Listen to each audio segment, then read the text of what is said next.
If you're going to reach your destiny, you have to learn to kiss things goodbye. You're not going to understand everything that happens. People may walk away. Life may not turn out the way you thought. It's easy to get bitter, hold a grudge, lose your passion. Well, do like Naomi. Kiss the bitterness goodbye. Kiss the person that left you goodbye. Kiss the dream that didn't work out goodbye. God wouldn't have allowed it to happen if He didn't have something better up in front of you. But sometimes God will close the door. He'll move people out of your life. There are people and opportunities that were ordained for your past that are not ordained for your future. They were right for a season, but that season can come to an end. The key is how we handle the closed doors.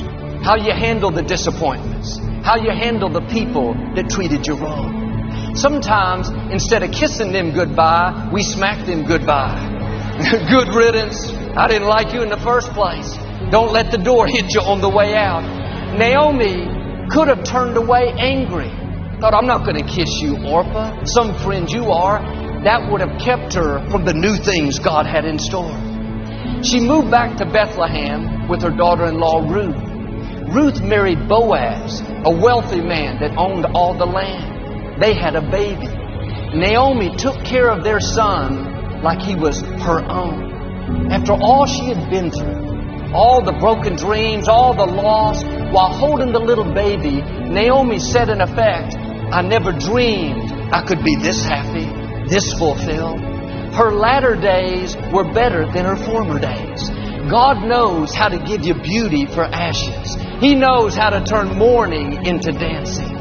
But it would have never happened if she had not kissed Orpah goodbye. Are you at peace with your past? Or are you bitter over the loss?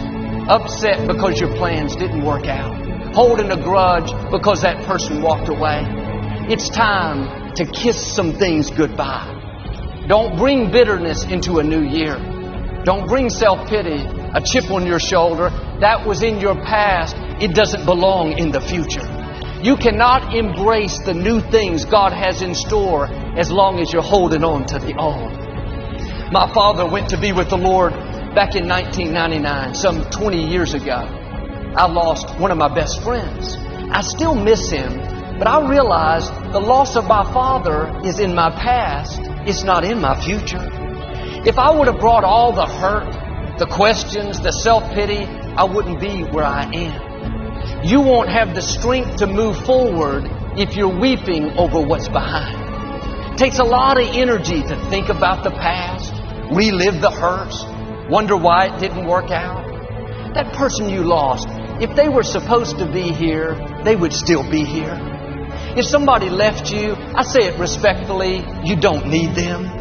If it didn't work out the way you had planned, it wasn't supposed to. God's ways are not our ways. Will you trust Him when it doesn't make sense?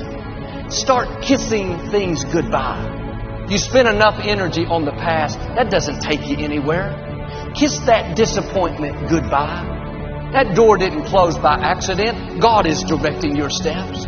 It was either not the right time or because He has something better. A friend of mine owned a very successful business. For years, he was a leader in his field, saw all kinds of growth and increase. He had big dreams to leave his company to his children, to continue the legacy. After 25 years, things started to slow down. The competition around him increased, so he started working harder, going in earlier. I would call him, and he was meeting with staff at 6 in the morning. He was determined to make it work. He did everything he possibly could. But God is called the Alpha and the Omega, the beginning and the end. We get excited about the beginning, talk a lot about God doing a new thing, but we don't hear a lot about the Omega, the end. But just as God opens doors, sometimes God will close a door. He'll bring things to an end. And this can be hard for us because it feels like a setback. After all the hard work, my friend's company didn't make it. He was so discouraged.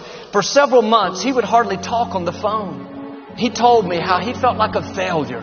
He had all these plans, but it didn't work out the way he thought. And I told him what I'm telling you. The best thing you can do is just kiss it goodbye. Don't bring a failure from yesterday into today. If one dream dies, get back up and dream another dream. He got his passion back and went out and started a consulting business. All kinds of doors began to open. Today he has more clients, more influence, more opportunities than he's ever had. His new company is many times more successful than his own. When life doesn't turn out the way you thought, remind yourself God is still in control.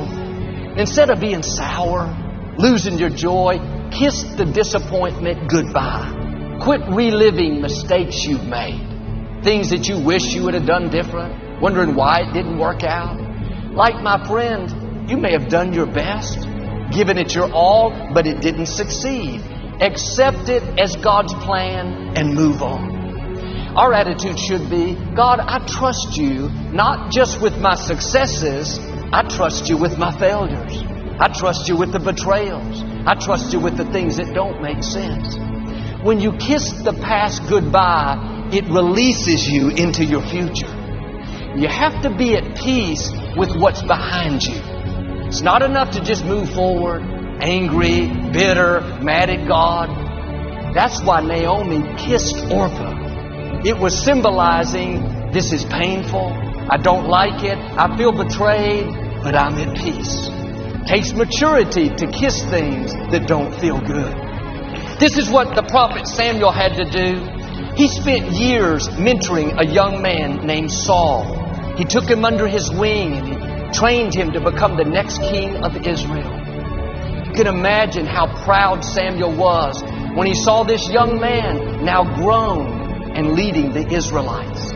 Everyone looked up to King Saul. He was tall and handsome. He looked like a king. But over time, Saul got off course. He made poor decisions. He eventually lost the throne. Samuel was so disappointed. He thought, God, I put all this time and energy into him. I've invested my life and it seems like it was all a big waste. You would think God would say, I understand, Samuel. Too bad, it didn't work out. But God didn't let him feel sorry for himself. He said, Samuel, how long are you going to mourn over Saul? God is asking us, how long are you going to mourn over what you've lost? How long are you going to be discouraged over who hurt you and what you didn't get and the boss that wasn't fair? I don't believe in giving people the right to feel sorry for themselves. Not because they don't have a good reason. Some people have gone through things that nobody should have to go through. But I've learned if you stay in self-pity with a chip on your shoulder, thinking you have a reason to live defeated, you will never see the vindication, the restoration, the promotion, the favor that belongs to you. God wants to pay you back for what was unfair. Don't sit around in self-pity. Kiss the bad break goodbye. Kiss the unfair childhood goodbye. Kiss that injustice goodbye.